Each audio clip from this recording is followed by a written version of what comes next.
ಕೇಂದ್ರ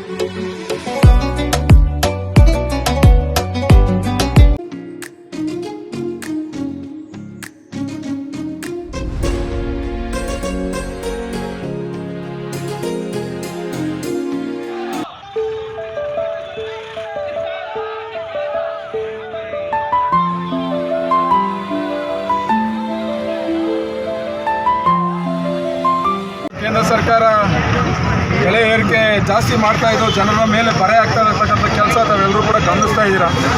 ಏನು ಇವತ್ತು ಕೇಂದ್ರ ಸರ್ಕಾರ ಏಕಾಏಕಿ ಇವತ್ತು ಸಿಲಿಂಡರ್ ಮೇಲೆ 50 ರೂಪಾಯಿನ ರೇಟ್ನ ಜಾಸ್ತಿ ಮಾಡುವುದರ ಮುಖಾಂತರ ಇವತ್ತು ಜನರ ಮೇಲೆ ಮತ್ತೆ ಬರೆ ಎಳೆಯುವಂಥ ಕೆಲಸವನ್ನು, ಬಡ ಜನಗಳ ಮೇಲೆ ಬರೆ ಎಳೆಯುವಂಥ ಕೆಲಸವನ್ನು ಮಾಡ್ತಾ ಇದೆ. ಏನು ಉಜ್ವಲ ಜ್ಯೋತಿ ಅಂತೇಳಿ ನಾವು ಕೊಡ್ತೀವಿ ಅಂತೇಳಿ ಬಡ ಜನಕ್ಕೆ ಎಲ್ಲವನ್ನು ಉಚಿತವಾಗಿ ಕೊಟ್ಟು ಇವತ್ತು ಅವರ ಗಾಯದ ಮೇಲೆ ಬರೆ ಎಳೆದಂತೆ ಅವರಿಗೆ ಇವತ್ತು ಮತ್ತೆ ಬೆಲೆ ಜಾಸ್ತಿ ಮಾಡುವಂಥ ಮುಖಾಂತರ ಇವತ್ತು ಕೇಂದ್ರ ಸರ್ಕಾರ ಮತ್ತೆ ಬೆಲೆ ಜಾಸ್ತಿ ಮಾಡಿದೆ ಸಿಲಿಂಡರ್ ಮೇಲೆ 50 ರೂಪಾಯಿನ.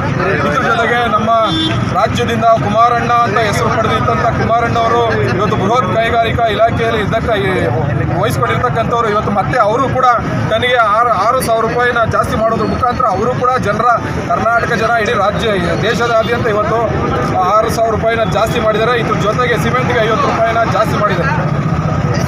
ಬಂಧುಗಳೇ, ಇದೇ ರೀತಿ ಮುಂದುವರಿಸ್ತಾ ಹೋಗ್ತಾ ಇದ್ರೆ ನಾವು ಎಲ್ಲಿಗೆ ತಲುಪಬೇಕು, ನಾವು ಏನು ಮಾಡಬೇಕು ಅನ್ನೋದನ್ನ ನಾವೆಲ್ಲರೂ ಕೂಡ ಗಮನದಲ್ಲಿ ಇಟ್ಕೋಬೇಕು. ಇವತ್ತು ರಾಜ್ಯ ಸರ್ಕಾರ 2 ರೂಪಾಯಿ ಡೀಸೆಲ್ ರೇಟ್ನ ಜಾಸ್ತಿ ಮಾಡಿದಂಥ ಸಂದರ್ಭದಲ್ಲಿ ಇವತ್ತು ಬಿಜೆಪಿಯವರು ಅಹೋರಾತ್ರಿ ಧರಣಿ, ಜನಾಕ್ರೋಶ ಅಂತ ಹೇಳಿ ಇವತ್ತು ಧರಣಿಯನ್ನು ಮಾಡ್ತಾರೆ.